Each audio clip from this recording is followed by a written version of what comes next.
Olá, eu sou Sandra Bernardes, da nossa série Deixe que eu me viro, mais um vídeo para vocês. E hoje nós vamos falar quando que as rachaduras se tornam um problema para a estrutura da sua casa. Vamos entender um pouquinho mais sobre rachaduras, sobre fissuras, trincas, todos esses problemas que a gente fala que é patologia. Então a gente precisa entender o que acontece para que a gente possa dar uma correção correta. Então é muito importante analisar exatamente sobre a rachadura, como que ela está, se ela está na diagonal, se ela está na vertical, para que a gente possa analisar o contexto para entender o que aconteceu. Existem algumas rachaduras que acontecem aí sobre a base de uma janela, ou na parte de baixo ou na parte de cima, que é justamente por falta de contravergas e vergas, que esse é um processo da construção e é muito importante que ele seja colocado para que depois não venha dar problemas futuros. Mesmo porque a nossa janela, ela tem abertura, ela fecha e ela abre,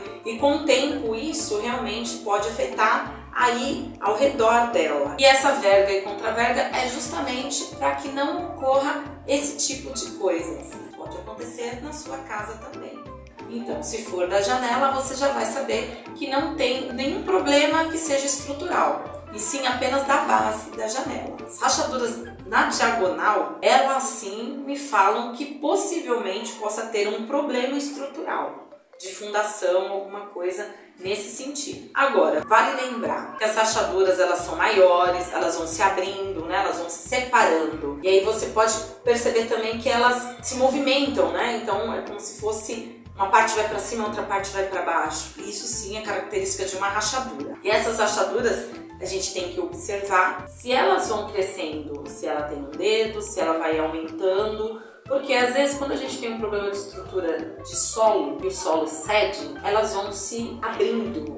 Então a gente percebe-se que é estrutural. E aí quando é estrutural, não tem jeito. Assim, eu sempre aconselho, desde o primeiro momento, você procurar uma pessoa, um profissional para que possa te auxiliar. Às vezes não é só a visão de um pedreiro, né, seja lá quem for, que vai te dar um respaldo. O importante mesmo é que você procure um técnico, alguém, uma empresa que faça uma vistoria que possa te dar um laudo sobre o que está acontecendo. Porque aí ele vai no local onde tem rachadura, vai fazer alguns testes, vai abrir um pedaço do solo para realmente tentar entender, vai dar um diagnóstico. Quando a gente tem um problema de saúde, a gente procura um médico e aí o médico vai fazer um check-up, né, para nos direcionar qual é o nosso problema. Mesma situação a gente deve ter com os problemas de patologia. São problemas sérios que são causados durante a construção e que precisam ser diagnosticados para que possa ter uma correção correta. Eu sempre aconselho que você tenha um profissional que possa te dar esse laudo e te falar exatamente o que está acontecendo. É claro que dentro do nível de rachaduras, a gente tem as trincas, que também são algumas frestas de observação pequenas, que você sabe que se você passar uma massinha já resolve. Às vezes mesmo com aquela cela trinca, que é uma telinha que você coloca, passa massa, você também consegue resolver alguns problemas. Esses problemas são resolvidos quando é fissura, quando é alguma coisa muito pequena em relação também com os materiais. Porque quando a gente tem uma quantidade de materiais diferentes na mesma construção, eu digo até mesmo de bloco, tijolos assim, que é diferenciado um do outro, a gente tem aí um problema entre eles. E aí você pode ocasionar algumas fissuras, né? Porque a dilatação entre eles não se conversam, então isso pode ocasionar esse tipo de problema também. E é isso aí, são a dilatação entre materiais diferentes, que pode ocasionar pequenas fissuras, tá? Então a gente precisa entender exatamente o porquê que tá daquela forma. Pode acontecer de você fazer uma correção e não acontecer mais. Ou você faz uma correção, dali 3, 4 meses tá lá de novo, né? Então vale a gente entender exatamente o que é. A gente também tem a dilatação do concreto, da argamassa. Existe uma regrinha, né, que nem sempre ela é obedecida. Quando você vai fazer um concreto, vai fazer alguma coisa nesse sentido, você tem ali uma como que eu posso dizer? É que nem um bolo. Você tem a receita e você tem os ingredientes que devem ser colocados na medida correta. Geralmente, né, os pedreiros vão olhar, não, bota mais um pouquinho de água, não, põe menos água. E na verdade não é assim que funciona, né? Por isso que a gente tem os traços. A gente vai em obra, o traço mais reforçado vai ter mais cimento, um traço mais leve vai ter menos, né? Então às vezes o pedreiro fala, um 3, 2 por 1. Isso aí é realmente o traço que tem que ser utilizado.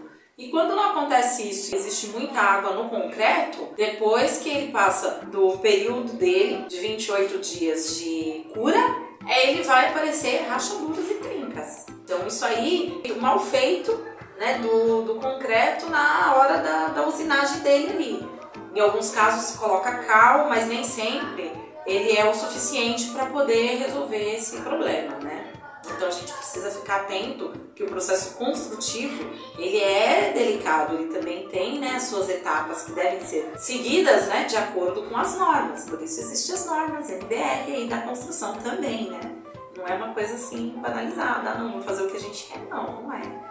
Então vale estudar para isso, né? Para a gente entender realmente aquilo que a gente está fazendo. Voltando a falar das rachaduras, eu fui visitar um prédio e o prédio teve movimentação no solo. Ele teve uma dilatação. Eles tiveram que fazer uma correção, reestruturar algumas partes no solo. Quando todos os apartamentos tiveram problema, fosse feito o reparo. Olha só, né, como é importante.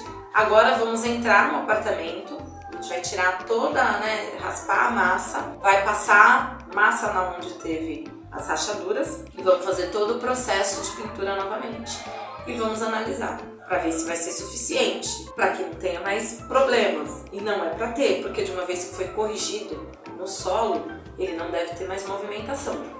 Isso também acontece muito em apartamentos, condomínios, edifícios, na praia, por conta da movimentação do solo lá, que é muita água, então vira e mexe, os apartamentos estão rachados, estão com algumas coisas assim. Eu espero que eu tenha conseguido trazer um pouquinho mais para vocês de informação sobre rachadura, sobre até onde eu posso me preocupar, quando eu devo chamar um técnico para me auxiliar, fazer um laudo, um engenheiro, né, uma pessoa que seja responsável. E se você ficou com mais alguma dúvida, mande a sua pergunta e a gente vai fazer de tudo para poder te responder. E ó, não esqueça de nos seguir. Nós temos um canal no YouTube, nós estamos no Instagram, que eu passo para vocês os dias de obra.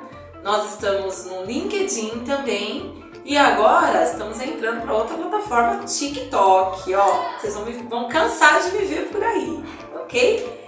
Beijo no coração de vocês. Ah, observação. Vou fugir da regra. Então, se você não compartilhou, compartilhe com seus amigos. Com os inimigos também. E não esquece de me deixar um like, ok?